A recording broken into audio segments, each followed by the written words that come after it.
सभी आप सभी का हार्दिक स्वागत है। मैं हार्दिक अभिनंदन करता हूं आपके अपने YouTube channel new success classes पर, क्योंकि हमारे प्रयास के प्रति आपका विश्वास ही हमें संबल देकर और बेहतर बनाने की प्रेरणा व ऊर्जा प्रदान करता है। तो इसी के साथ शुरू करता हूं आज की क्लास। और आज की क्लास में मैं आप लोगों के लिए लेकर के आया हूं class 10th math answer paper 2020 का सेट 2 EMW का क्वेश्चन नंबर 2। इससे पिछली वीडियो में मैंने आपको क्वेश्चन नंबर 1 सॉल्व करवा दिया है। किसी भी स्टूडेंट ने उन्हें कंप्लीट नहीं कर पाया है तो लिंक आपको डिस्क्रिप्शन में मिल जाएगी, आप लोग वहां से कंप्लीट कर सकते हैं। वीडियो देखने से पहले यदि आपने चैनल को सब्सक्राइब नहीं किया तो सबसे पहले चैनल को सब्सक्राइब कर लें, बेल आइकन को प्रेस जरूर कर लें, क्योंकि उसमें आपका ही फायदा है। जैसे ही हम कोई न्यू वीडियो अपलोड करेंगे वीडियो का नोटिफिकेशन सबसे पहले आप लोगों तक पहुंच जाएगा और आप लोग वहां से वीडियो को देख सकते हैं। तो देरी ना करते हुए स्टार्ट कर देते हैं आज की क्लास। आज की क्लास में क्वेश्चन नंबर 2 सॉल्व होगा। तो यहाँ पर लिख लेता हूं हल 2 का क्या कह रहा है कि चित्र में ओ वृत्त का केंद्र है जिसकी ए बी और सी डी दो जीवाएं बिंदु ई पर काटती हैं। यदि सी ई बराबर 4 सेंटीमीटर ई डी बराबर 2 सेंटीमीटर है तो ए ई गुणा ई बी का मान ज्ञात करना है। ठीक है, आपको ये कोई एक सर्किल दिया गया है, इसका ये केंद्र सेंटर पॉइंट ओ है, ये इसकी जीवा सी डी है, क्या है सी डी है, और ये जीवा इसकी ए बी है, ए बी जो किसी बिंदु पर जो प्रतिच्छेद करती है इस बिंदु का नाम ई है, और जो सी ई है ये आपको दे रखा है 4 सेंटीमीटर। कितना 4 सेंटीमीटर, और यहां से यहां तक आपको 2 सेंटीमीटर दे रखा है ना। तो ये कह रहा है कि तो ए ई इस जो ए ई है और ई बी है, यानी कि तो ए ई गुणा ई बी का मान ज्ञात करना है तुम्हें। ठीक है, ये फाइंड करना है। आपको बता देता हूं जानकारी के लिए, देखिए क्वेश्चन को लगाने के लिए क्वेश्चन में उपस्थित छोटी छोटी जो चीजें हैं वो आप लोगों को मालूम होनी चाहिए। अगर वो चीजें नहीं मालूम है तो क्वेश्चन आप लोग सॉल्व नहीं कर सकते हो, इसीलिए बता रहा हूं। जैसे आपका ये कोई वृत्त है यानी सर्किल है, और इसमें जैसे मैंने ये जीवा खींची, ये जीवा खींची, और ये जीवा खींची, ये जीवा खींची, ये जीवा खींची, तो ये सारी जीवाएं क्या होती हैं आपस में बराबर होती हैं। तो यहाँ पर लिख देना है कि वृत्त की जीवाएं आपस में बराबर होती हैं। वृत्त की जीवाएं आपस में बराबर होती हैं। और आपको क्या मैं पढ़ाना चाहता हूं कि यहां पर जो वृत्त की जीवा सीडी है, वृत्त की जीवा सीडी बराबर जीवा ए बी, ये दोनों जीवाएं क्या होंगी बराबर होंगी ना। जब ये जीवाएं बराबर होंगी तो जो सीडी है, सीडी ये काहे के बराबर है, ये सीडी बराबर आपका सीई और प्लस ई डी के बराबर है। लेकिन वो इनका गुणनफल कह रहा है कि सीई गुणा ईडी, ये कितना होगा। तो देखिए, तो यहाँ पर ये इनका गुणनफल सीई गुणा ईबी की बात करोगे भाई, ईडी की बात करोगे, तो यही यहाँ पर क्या है एई गुणा ईबी के बराबर है, क्योंकि जीवा एबी भी भाई एई प्लस ईबी के योग के बराबर है। तो सीई आपको 4 दिया गया है, ईडी आपको 2 दिया गया है, तो बराबर जे आपका क्या है एई गुणा ईबी, इसका मान निकालना है। तो यहाँ पर 4 दूनी 8 सेंटीमीटर बराबर एई गुणा ईबी। तो ये एई गुणा ईबी का जो मान हो गया ये 8 सेंटीमीटर हो गया। यही आपको ज्ञात करना है और आपने ज्ञात कर लिया। इस तरह से आप क्या कर सकते हो कि क्वेश्चन नंबर 1 को सॉल्व कर सकते हो। 1 मार्क्स का है, 1 नंबर का क्वेश्चन है, इस तरह से गर्दा उड़ा सकते हो, कुछ नहीं है। ठीक है, और 1 नंबर आप लोगों को मिल जाएगा। तो इसी के साथ क्वेश्चन नंबर दूसरे को हल करते हैं। आप लोग पढ़ लीजिए कि सेकंड क्वेश्चन क्या कह रहा है। गर्दा उड़ेगा भाई, एक एक करके सारे क्वेश्चन का गर्दा उड़ेगा। जय महाकाल, ऐसा बुलाओ लाल जो लगाए पेपर के सारे सवाल 100% भाई आपके पेपर के सारे सवाल सॉल्व करके देंगे आपको। देखिए, यही आपके इंपॉर्टेंट क्वेश्चंस होते हैं और पेपर में हर साल यही एग्जाम में रिपीट किए जाते हैं भाई। क्वेश्चन में कोई नए क्वेश्चन बनते नहीं है भाई, क्वेश्चन वही होते हैं, लेकिन क्या होता है कि पैटर्न चेंज हो जाता है। किसी साल कोई क्वेश्चन आ जाता है, किसी साल तो कोई आ जाता है। ये कोई 100% नहीं कह सकता है कि भाई ये क्वेश्चन इंपॉर्टेंट है यही इस साल आएगा, क्योंकि भाई क्वेश्चनों का पैटर्न चेंज होता रहता है। मैंने आपको बताया है। क्वेश्चन नंबर दूसरे का खा है, अब इसको हल करना है ना। कह रहा है कि कोसेक आपको दे रखा है 42 डिग्री अपॉन सेक 48 डिग्री, इसका मान याद कीजिए। ठीक है, आपने देखिए यहाँ पर 42 डिग्री है और 48 डिग्री है, इन दोनों दो एंगल हैं आपके पास, इन दोनों में से कोई सा भी एंगल आप चेंज कर सकते हो, बदलना होगा, 100% बदलना होगा अगर आपको ये क्वेश्चन सॉल्व करना है। तो इसे चेंज करने के लिए कोई भी एंगल ले सकते हो, जैसे माना यहाँ पर मैंने 42 डिग्री ले लिया, तो इसे चेंज करेंगे और ये 90 डिग्री माइनस का 48 डिग्री हो जाएगा। क्यों? क्योंकि 90 डिग्री से अगर 48 डिग्री घटा देंगे तो कितना बचेगा? 42 ही बचेगा। 90 में 10 में से 8 गया 2, 5 यहाँ पे कितना हुआ? 8 में से 4 गया 4, देखिए 42 डिग्री बचा। तो शराब बदल गई, बोतल वही है, शराब बदल गई, बोतल वही है। इधर इस तरह का दिया गया है, इस तरह का लिखना है, अर्थात बोतल बदलनी है हमें। तो यहाँ पर देखिए आपको क्या दिया गया है? cos 42 डिग्री का मान के स्थान पर आपको 90 डिग्री माइनस का 48 डिग्री रखना है, रख दिया ना। अपॉन में क्या है? केवल एक को ही बदलना होता है और एक को वैसे ही सेम लिखने दिया जाता है, ठीक है, लिख दिया जाता है। तो यहाँ पर आपको ये फार्मूला है, क्या है कि सेक 90 कॉसेक कितना है? कॉसेक है, कह रहा है कि कॉसेक 90 डिग्री माइनस का थीटा। देखिए कॉसेक 90 डिग्री, यहाँ पे थीटा है, कॉसेक का आएगा सेक और यहाँ पे थीटा है तो ये थीटा को साथ लेकर के आएगा, ठीक है। तो यहाँ पर cosec 90 डिग्री माइनस थीटा, तो यहाँ पर ये कितना हो जाएगा? sec 48 degree upon sec 48 degree. ये दोनों आपके कैंसिल हो जाएंगे और ये मान कितना आ जाएगा? 1 आएगा। तो यहाँ पर जो 1 होगा यही आपका आंसर होगा। तो इसका मान कितना निकला? 1 निकला। आपको काटने की एक देखिए ट्रिक बता देते हैं। जैसे यहाँ पर लिखा है sec 48 degree upon sec 48 degree, तो यहाँ पर अपान में अंश और हर में कैंसिल होगा, 1 आएगा।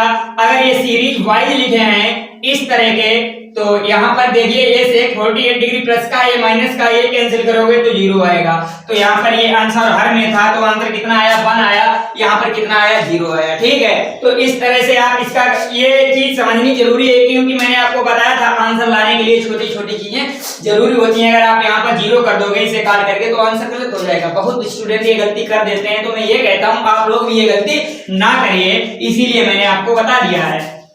तो देखिए ठीक है, साथ साथ अगला क्वेश्चन पढ़ना है आपको। भाग गर्दा उड़ेगा भाई, एक एक करके सारे क्वेश्चन का गर्दा उड़ेगा। मैंने आपको बताया था कि टेंशन लेने की कोई बात नहीं भाई, 70 में 70 दिलवाने हैं तो वो तो दिलवा के ही रहेंगे, लेकिन न्यू सक्सेस क्लासेस पर आप लोगों को आना है, बने रहना है। अगर 70 में 70 लाना है तो कह रहा है कि एक वर्ग दिया गया है, वर्ग OABC, कह रहा है कि एक वर्ग OABC चतुर्थांश OPBQ के अंदर खींचा गया है। यदि OA बराबर 20 सेंटीमीटर है तो Q, तो कह रहा है कि छायांकित भाग का क्षेत्रफल ज्ञात करना। क्या ज्ञात करना है? देखिए दोबारा पढ़ लीजिए ध्यान से। कह रहा है कि चित्र में एक वर्ग है OABC, चतुर्थांश OPBQ के अंदर खींचा गया है। यदि OA बराबर 20 सेंटीमीटर है तो छायांकित भाग का क्षेत्रफल ज्ञात कीजिए, यही कह रहा है। क्या कह रहा है कि जैसे आपको बताएं, ये आपका कोई एक पूरा व्रत है ना। अगर इस व्रत की बात करें, कोई ये कह दे कि ये क्या है, तो आप ये कहोगे कि ये क्या है? एक व्रत है। क्या है? एक व्रत है। यहाँ पर देखिए व्रत भी कह सकते हो और एक व्रत भी कह सकते हो ना, एक ही तो है तो एक कहोगे। अगर हम ये कह दें कि एक व्रत को 4 बराबर भागों में बांटिए तो इसके आप 4 भाग कर दोगे और ये 4 बराबर, ये पूरा क्या था? एक व्रत था। अब इसे एक को जब 4 बराबर भागों में विभाजित करोगे तो क्या हो जाएगा? 1/4। तो ये को इसका एक यहाँ से यहाँ तक का जो पार्ट है, यानी कि यहाँ से यहाँ तक का जो है वो कितना हो जाएगा? 1/4 हो जाएगा। ये भी 1/4 हो जाएगा, ये भी 1/4 हो जाएगा, एक भी 1/4 हो जाएगा। अगर इन चारों को जोड़ दो भाई तो आपका मान 1 आना चाहिए। 1 मीन्स 1 एक सर्किल आना चाहिए, 100% आएगा। क्यों? क्योंकि देखिए एक जब हर सेम होते हैं, 4 4 4 ये हर सेम है ना, तो अंत को सीधा जोड़ देते हैं। 1 2 3 4, तो कितना हो गया? 4/4। 4 से 4 कैंसिल हो गया, कितना आया? 1। देखिए एक ही वृत्त लिया था, अब ये इसके 4 बराबर भाग हो गए ना, तो इस तरह से मैंने इसके 4 बराबर भाग कर लिए हैं, ठीक है। तो ये 1/4 हो गया। अब कह रहा है कि ये जो भाग है इसके अंदर एक वृत्त बनाया गया है। किस तरह का वृत्त? मीन्स एक वर्ग, वर्ग बनाया गया है ये, और इस वर्ग का यहाँ पर जो ये पॉइंट है ये तो वृत्त का केंद्र यानी कि केंद्र है जिसे सेंटर पॉइंट बोलते हैं, और ये जो पॉइंट है ये ए है, ओ ए, ये आपका पी है, ये सी है, ये ओ ए बी सी, ये क्या है, ये वर्ग है काहे के अंदर, वृत्त मतलब एक जो चतुर्थांश है उसके अंदर। लेकिन चतुर्थांश का ये जो भाग है ये वाला कह रहा है कि तो इसका क्षेत्रफल ज्ञात कीजिए। कि जो चतुर्थांश का जो वर्ग है, वर्ग को छोड़ करके जो छायांकित भाग है, जो एक वर्ग बना हुआ है, वर्ग छायांकित नहीं है लेकिन उसका अदर पार्ट है वो छायांकित है, और उसी का आपको क्षेत्रफल ज्ञात करना है। तो यहाँ पर अब आपको देखना ये है कि 1/4 भाग लेना है, तो इट मींस ये हो गया कि जो अदर पार्ट है इसका तो भाई काम तमाम हो गया, खेल ही खत्म हो गया। जब इसका खेल खत्म हो गया भाई तो इसे हटा दीजिए, क्योंकि 1/4 पार्ट लेना है ना आपको, आपने ले लिया है, ठीक है। तो अब आपको क्या आगे देखना है, आगे ये देखना है कि ये 1/4 पार्ट है, और जो अगर वृत्त होता है उसका क्षेत्रफल होता है, आपने पढ़ा होगा कि वृत्त का क्षेत्रफल पाई आर स्क्वायर होता है, और अगर 1/4 भाग की बात करें तो 4 का भाग, क्षेत्रफल में भी 4 का भाग लग जाएगा, तो वृत्त का क्षेत्रफल कितना हो जाएगा, पाई आर स्क्वायर बटे 4 हो जाएगा। तो यहाँ पर आपको छायांकित भाग का क्षेत्रफल ज्ञात करना है, तो यहाँ पे लिख देना है छायांकित भाग का क्षेत्रफल। तो यहाँ पे देखिए छायांकित भाग का क्षेत्रफल की बात करें तो क्या हो जाएगा, ये 1/4 जो वृत्त का क्षेत्रफल है, इसमें से अगर हम ये वाला क्षेत्रफल है ये माइनस कर दें, तो ये अगर माइनस मीन्स घटा दें, यहाँ से अगर ये वाला क्षेत्रफल घटा दें तो कितना हो जाएगा, तो ये आपके छायांकित भाग का क्षेत्रफल निकल आएगा। और यानी कि जो 1/4 वृत्त का क्षेत्रफल माइनस क्या हो जाएगा, वर्ग का क्षेत्रफल। यहाँ पर आपको जो OA है, OA ये दिया गया है, कितना है, 20 सेंटीमीटर दिया गया है। आप जानते हो कि वर्ग की चारों भुजाएं आपस में बराबर होती हैं, अगर ये 20 है तो ये भी 20 होगी, ये भी 20 होगी, ये भी 20 होगी।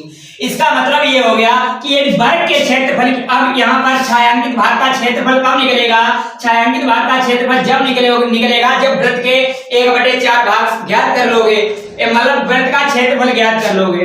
तो वृत्त का क्षेत्रफल कितना होता है, पाई आर स्क्वायर होता है, माइनस वर्ग का क्षेत्रफल 4 गुना भुजा स्क्वायर होता है, ठीक है। तो भुजा, वर्ग की भुजा मालूम है तो तुम इसका क्षेत्रफल ज्ञात कर लोगे, लेकिन आपको यहाँ पर ये आर त्रिज्या नहीं ज्ञात है। इसकी त्रिज्या का मीन्स होता है कि यहाँ से यहाँ तक की दूरी ज्ञात है, यहाँ से यहाँ तक की, लेकिन ये पूरी दूरी नहीं ज्ञात है, यहाँ से यहाँ तक की, इसमें त्रिज्या नहीं ज्ञात है ना। और त्रिज्या यहाँ से ये दूरी ये सारी क्या है, वृत्त की त्रिज्याएं हैं, और वृत्त की त्रिज्याएं भी आपस में बराबर होती हैं। तो अगर यहाँ से यहाँ तक की दूरी अगर फाइंड कर लो, चाहे यहाँ से यहाँ तक की, तो वो त्रिज्या हो जाएगी। तो यहाँ पर देखिए क्या निकाल लेता हूँ, एक चीज तो अब आपने निकाल ली कि वर्ग का क्षेत्रफल। तो यहाँ पर लिख देना है कि वर्ग का क्षेत्रफल बराबर क्या हो जाएगा, बराबर 4 गुना भुजा। तो वर्ग का क्षेत्रफल 4 गुना भुजा होता है, तो 4 गुना भुजा कितनी है, 20 है ना। तो यहाँ पर भुजा अगर 20 है तो वर्ग का क्षेत्रफल भुजा स्क्वायर होता है, क्या होता है, भुजा स्क्वायर। तो यहाँ पे लिख देना है भुजा स्क्वायर। तो यहाँ पर अगर ये भुजा स्क्वायर लिखोगे तो भुजा स्क्वायर का मीन्स 20 का स्क्वायर हो जाएगा, और 20 का स्क्वायर कितना होगा, 2 दूनी 4 और 2 0, यानी कि आपका जो वर्ग का क्षेत्रफल निकल के आया है, वर्ग का क्षेत्रफल का जो फार्मूला होता है वो कितना होता है, भुजा स्क्वायर होता है। 20 का वर्ग करेंगे तो 20 का वर्ग हमेशा कितना देगा, 20 का वर्ग आपको 4 देगा, 20 इसमें देखिए 2 0 हो जाएंगे, 2 दूनी 4, ठीक है, 400 आ जाएगा। 2 0 पहले लिख लेंगे, 2 का गुणा 2 में कर देंगे, ठीक है।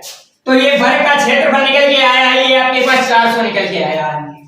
अब यदि बात करें, लेकिन आपको मेन चीज क्या निकालनी है, मेन चीज 1/4 वृत्त का क्षेत्रफल निकालना है। इसमें से आप ये क्षेत्रफल माइनस कर दोगे तो 100% आपके छायांकित भाग का क्षेत्रफल निकल आएगा। लेकिन अब आपको वृत्त के क्षेत्रफल ज्ञात करने के लिए उसकी त्रिज्या निकालनी होगी। अब त्रिज्या कैसे निकालोगे भाई, त्रिज्या, क्योंकि क्षेत्रफल कितना 1/4 पाई आर स्क्वायर है, आपको दिखाई दे रहा होगा ये है, लेकिन ये अगर आर हो तो हम ज्ञात कर लेंगे, आर हमें पता ही नहीं, तो आर की खोज करेंगे, क्या करेंगे, खोज करेंगे। कैसे करेंगे हम बताएंगे आपको। जैसे ये वृत्त का केंद्र है ना, ध्यान दीजिए भाई, ध्यान देने की बात है।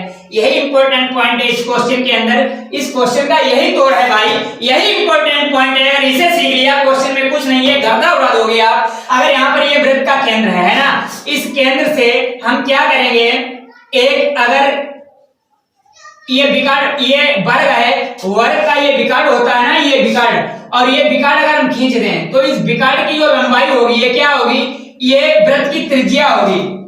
यहां पे लिख देना है अतः वर्ग का विकर्ण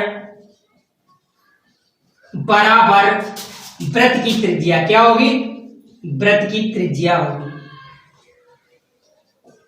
तो वर्ग का विकर्ण तो आप लोग ज्ञात ही कर सकते हो। जब भुजाएं ज्ञात होती हैं तो वर्ग का विकर्ण ज्ञात कर सकते हैं। कैसे कि ये मैंने विकर्ण खींच लिया, वर्ग का खींच लिया ना, ये भुजा हमें मालूम है 20 सेंटीमीटर, ये भी मालूम है 20 सेंटीमीटर, तो ये क्या हो जाएगा, यहाँ पर आपको दिखाई पड़ रहा होगा कि ये इस पर लंब है। तो लंब क्या है कि जो वर्ग होता है उसकी चारों भुजाएं बराबर होती हैं, प्रत्येक कोण समकोण होता है, ये चीज आप जानते हो।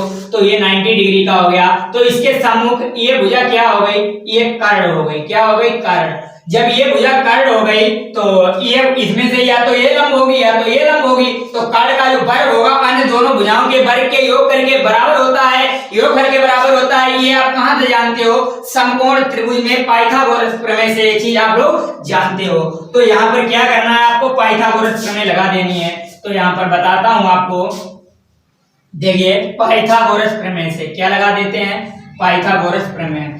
जब पाइथागोरस प्रमेय यहाँ पे लगाएंगे तो क्या हो जाएगा भाई, देख लो, पाइथागोरस प्रमेय लगाई तो पाइथागोरस प्रमेय होती है कर्ण का स्क्वायर। कर्ण क्या है, ओबी है, ओबी है ना, क्योंकि समकोण के सम्मुख भुजा हमेशा कर्ण होती है। तो ओबी का स्क्वायर बराबर ओबी का स्क्वायर बराबर लंब स्क्वायर और प्लस आधार स्क्वायर। चाहे कोई भी लंब हो सकता है, कोई भी आधार हो सकता है। लंब ए बी स्क्वायर प्लस आधार ओ ए स्क्वायर, यानी एओ ओ ए की बात है, कुछ भी कहो भाई।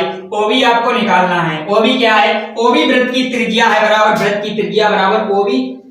ये क्या हो जाएगा, वर्ग का विकर्ण जो है वही वृत्त की त्रिज्या होगी। तो ओबी की अगर बात करें भाई, तो ए बी आपको 20 दिया गया है, ए बी 20 दिया गया है, तो इसका भी वर्ग हो जाएगा। तो ये 400 हो जाएगा भाई, ये भी 400 हो जाएगा। इसे जोड़ देंगे तो 800 हो जाएगा, हो जाएगा ना। ये क्या हो जाएगा, ओबी का स्क्वायर हो गया। यहाँ पर ये आपको 20 ये दिया गया है। इसको लिखने का तरीका होता है 20√2 लिखेंगे। ये क्या हो जाएगा, ओबी। कैसे लिखेंगे आपको बताएंगे। जैसे आपको यहाँ पर ये 800 दिया गया है, कितना दिया गया है, 800। इसके गुणनखंड करोगे, गुणनखंड करोगे, 2 से काट दो, 2 दूनी 400 आया। फिर पुनः 2 से काट दो, कितना आया, 200 आया।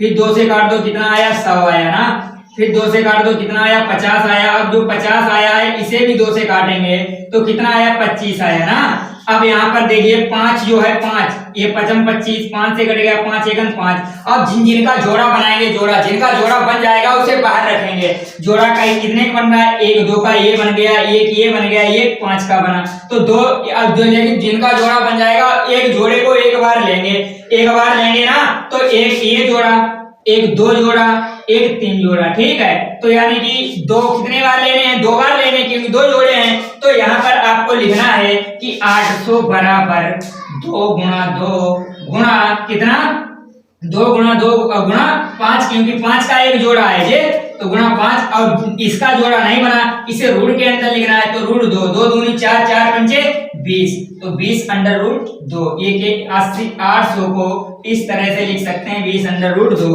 तो यही यहाँ पर लिख दिया है, ठीक है। लिखना सीख गए होगे आप लोग ना। तो ठीक है, ये ओबी निकल आई। ओबी क्या है, ये वृत्त की त्रिज्या आपने ज्ञात कर ली है। अब आपको क्या ज्ञात करना है, देखिए भाई स्पेस नहीं रहा है, मैं इसको रफ कर देता हूँ थोड़ा सा, ठीक है। तो रफ कर देता हूँ। वृत्त आपने वर्ग का क्षेत्रफल निकाल ही लिया है, कितना आया है, 400 आया है ना, भुजा गुणा भुजा के सूत्र से। तो यहाँ पर देखिए, अब आप वृत्त का क्षेत्रफल ज्ञात कर सकते हो। कैसे, क्योंकि आपको त्रिज्या ओबी ज्ञात हो गई, ये ओबी, ये ओबी है वृत्त की त्रिज्या, ये आपने ज्ञात कर ली है भाई।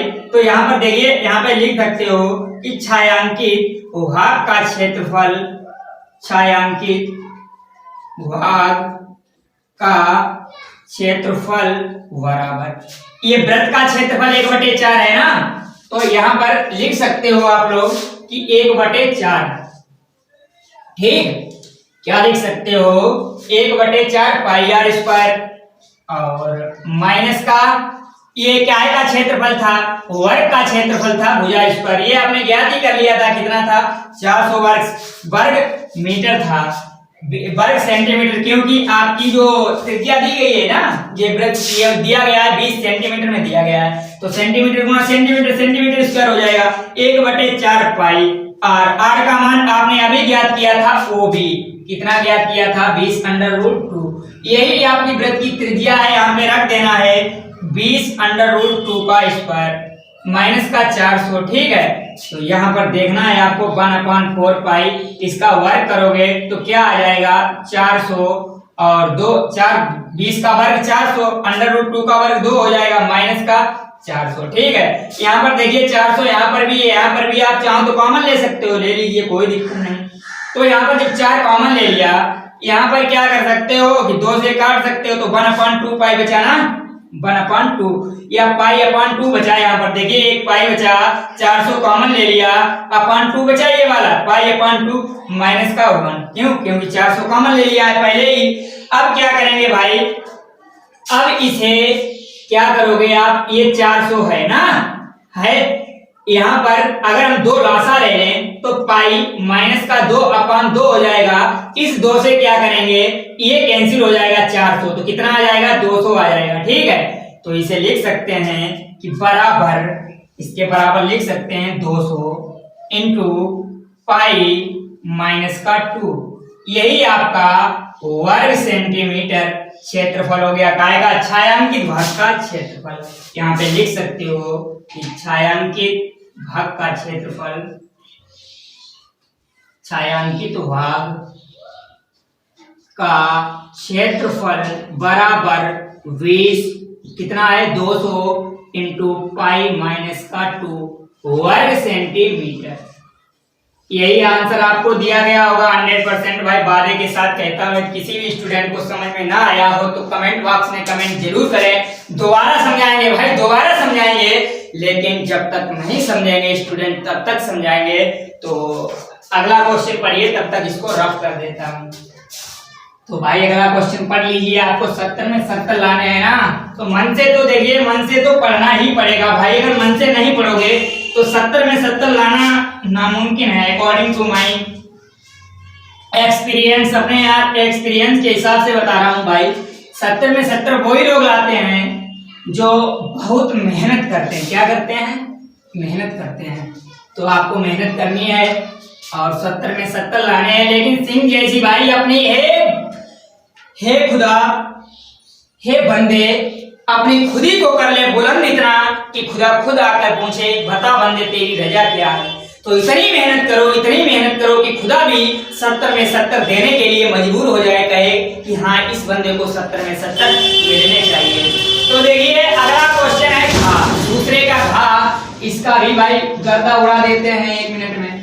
कह रहा है कि एक पासे को एक बार उछालने पर अभाज्य संख्या प्राप्त होने की प्रायिकता ज्ञात कीजिए। देखिए आपने क्या किया होगा, पासा देखा होगा, पासा, पासा किस टाइप का होता है, इस टाइप का होता है भाई। देखिए जैसे ये है, आपने लूडो वगैरह खेला होगा, वहां पर आपने पासे को इसे यूज किया होगा, ये पासा होता है आपका, ठीक है। क्या होता है, पासा होता है। और पासे में आपने देखा होगा 6 अंक होते हैं, कितने होते हैं 6, एक पाव होता है, एक दुरी होती है, एक में तिरी होती है, और एक में क्या होता है पंजा होता है, एक में छक्का होता है ना। इस टाइप के आपके ये क्या है, ये पासा है, पासा है। और कह रहा है पासे में कुल कितने अंक होते हैं, तो यहाँ पर लिख देना है कि पासे में उपस्थित कुल अंक बराबर कितने होते हैं भाई, बराबर 6 होते हैं, 1 2 3 4 5 और 6, यही होते हैं ना। जब ये 6 अंक होते हैं, अभाज्य संख्या प्राप्त होने की कह रहा है, अभाज्य संख्या प्राप्त होने की प्रायिकता, जैसे आपने पासा एक बार उछाला, कोई ये कह दे कि 3 संख्या की तिरी आने की प्रायिकता, या पौ आने की प्रायिकता, या पंजा आने की प्रायिकता। अभाज्य संख्या में कौन कौन सी संख्या आ गई, 1 आ गई, और सॉरी आपकी 2 आ गई, क्या आ गई 2, दुड़ी तिड़ी और पंजा, वन एक, ना तो भाज्य है ना ही अभाज्य है। तो यहाँ पर आपको क्या लिखना है, अभाज्य संख्याएं तो लिखनी है। अभाज्य संख्याएं कौन कौन सी होंगी आपकी, अभाज्य संख्याएं बराबर आपकी हो जाएंगी 2, 3 और 5। देखिए 2 आपकी सम संख्या है लेकिन क्या है, अभाज्य है, तो सबसे छोटी अभाज्य संख्या कौन सी है, 2 है, ठीक है। तो यहाँ पर अभाज्य संख्याएं बराबर 2, 3 और 5 हो गई। 5 में उपस्थित पूर्णांक आपके 6 हो गए। तो यहाँ पर आपको लिख देना है, माना अभाज्य संख्या प्राप्त होने की घटना, आपने पासे को उछाला, संख्या प्राप्त होने की घटना है, मान लो प्राप्त होने की घटना ई है, ठीक है। आपने ई मान ली, ई के घटना क्या है, आपने पासे को उछाला तो मैंने मान लिया कि इसकी कोई घटना ई है। ई जो है वो अभाज्य संख्या प्राप्त होने की घटना है। अगर हम इसकी प्रोबेबिलिटी की बात करें, प्रोबेबिलिटी ऑफ अभाज्य संख्या प्राप्त होने की घटना, मतलब अभाज्य संख्या प्राप्त होने की जो घटना ई है, इसकी प्रोबेबिलिटी की बात करें तो कितनी हो जाएगी, पी ई लिख सकते हो आप लोग, क्योंकि इसकी प्रोबेबिलिटी अभाज्य संख्या प्राप्त होने की घटना है ई, और ई की प्रोबेबिलिटी पी ई हो जाएगी बराबर अनुकूल परिणाम यानी कि N E upon N S. N E क्या है, एन ई आपकी अनुकूल परिणामों की संख्या है। अनुकूल परिणाम कितने हैं, 1, 2 और 3। ये आपके अनुकूल परिणाम है जो अभाज्य संख्याएं हैं भाई। तो यहाँ पर अनुकूल परिणाम 3 है और टोटल संख्याएं 1 2 3 4 5 6 है। तो 3 बन जा 3, 3 2 जा 6, यानी कि जो प्रोबेबिलिटी निकल के आई है ऑफ ई बराबर 1/2 है, जहां ई क्या है, जहां ई पीई अभाज्य संख्या प्राप्त होने की प्रोबेबिलिटी है। इस तरह से आप याद कर सकते हो, इसका गर्दा उड़ा सकते हो। तो ये थी आज आपकी क्लास। अगर आप लोगों को अच्छा लगा हो, मजा आया हो तो लाइक शेयर कमेंट कर दिया करो भाई। मिलते हैं अपने अगली वीडियो में। वीडियो को अंत तक पूरा देखने के लिए धन्यवाद। अगले वीडियो में मैं आप लोगों के लिए लेकर के आऊंगा क्वेश्चन नंबर 3। और यदि कोई डाउट हो तो कमेंट बॉक्स में कमेंट कर दिया करो भाई।